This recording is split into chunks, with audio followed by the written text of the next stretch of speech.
Nature trip ba ka mo? Yung tipong nasa gitna ka ng mga kakahuyan, tsaka may malapit na tubig na malamig na pwede tayong magtampisaw. Abay, eto na.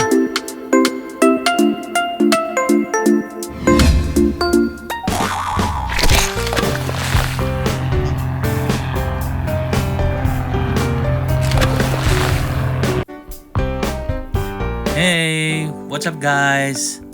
Welcome sa isa na namang kwentong biyahero. This time guys, pumunta tayo sa isang lugar na kung saan napakalamig ng tubig at napakanatural ng tubig. Ito ay matatagpuan sa Lagonglong, Misamis Oriental. Alam niyo kung saan yung Lagonglong? Yung kapag ka nasa Cagayan de Oro ka at saka yung papunta kang Malaybalay Bukidnon, yung instead sa pupunta ka ng pa-right, idediretso ka. Tapos, una mong madaratnan is yung municipality ng Taguluan, tapos Villanueva, tapos Balingasag, tapos ang kasunod nun ay Lagonglong.